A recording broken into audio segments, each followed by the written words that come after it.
Today's Rise 2 Cents. Why isn't it on Rise 2 Cents? Because Rise 2 Cents has been banned by YouTube for talking about the Israeli role in JFK. Now, hopefully the ban will be lifted by March 14th, or they may erase my account completely, as they did before. I mean, they removed sections of my 9/11 film, they banned my Holocaust film completely, so why did I think they were going to let me put up my film about RFK and JFK? Should have known. Anyway, Rise 2 Cents. These are little tidbits. I'll give you 10. 1. Where is the Native American Holocaust Museum in America, since it actually happened in America by Americans? We're talking about the deaths of conservatively over 55 million people. And this is something that definitely happened, no question about it, unlike some other things. And yet, we do have a museum for foreign people attacked in a foreign country in Europe, but not for the people our own country murdered. I'm not saying we shouldn't have a Holocaust museum for World War II victims. I'm just saying, isn't that a little strange that we have that for foreigners in a foreign country, but not of our own? Some of the ideas of pushing people into labor camps by train were things Hitler observed the U.S. doing to the Apache Indians, training them over into Florida into labor camps, where many of them died. 2. Charlie Sheen. Who cares? He's not important. He's the new Tiger Woods or Julian Assange's attention whore story. Drop the distraction and focus on Wall Street's worldwide theft. 3. I hate the Department of Homeland Security.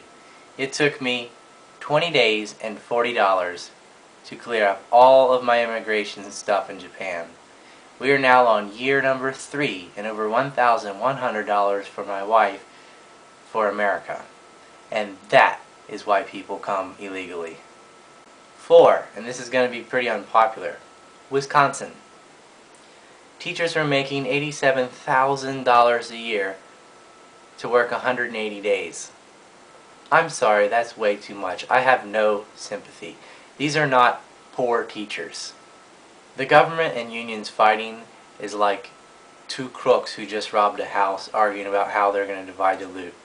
They're both a bunch of greedy hyenas. These teachers I've seen with the misspelled signs and things, it's just a bunch of greedy, overpaid morons doing a crappy job. And I have no sympathy for them at all. And I, as you know from all my other videos, I am not a fan of the government. Not at all. And I will say this.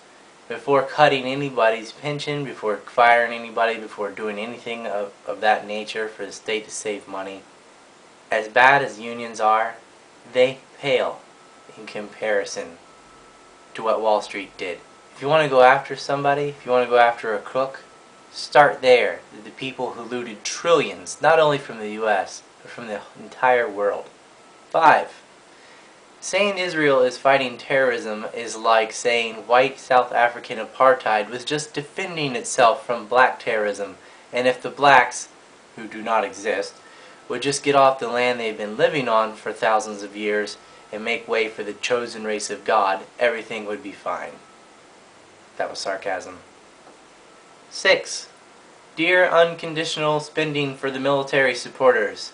Spending more money on military stuff doesn't make it stronger, it just makes it more expensive. Plenty of other nations have the same equivalents in toys, but not in prices. What is the incentive for cost efficiency when the government pays the bill via charging it to the people? Especially when the same people voting on the money later go and work for the companies they awarded it to. TSA. Dosing millions of Americans with radiation and or strip searching them is an act of terrorism. It also runs on the guilty until proven innocent axiom. 8. If there really was an Al-Qaeda out to kill Americans motivated by jealousy of freedom, who wanted to lock down the economy, and I'm not advocating this by any means, but why hasn't there been a repeat of the DC sniper tactics? 2 guys shut down basically the entire state of Maryland, most of DC and part of Northern Virginia, and it cost them maybe $60 on gas and bullets. a couple teams of 30 people spread across the U.S. would shut down the economy completely. But there isn't an Al-Qaeda, so don't worry about it. 9. How come prescription drugs are advertised on TV? Why do prescription drugs have commercials? 10. With everything that has been going on recently, and in light of the past winners, shouldn't Gaddafi be awarded a Nobel Peace Prize? They gave one to Kissinger, they gave one to Obama, so you can butcher people in East Timor and coups in Chile and triple the war in Afghanistan, kill over 1 million Iraqis, bomb Pakistan and Yemen. So, Gaddafi fits right in there. He should be given a Nobel Peace Prize. But that award is only preserved for our terrorists and our tyrants, not others. There are many more of these little Rise 2 Cents tidbits on rise2cents.com. I put 10 more up today that I didn't talk about. Check them out. See ya.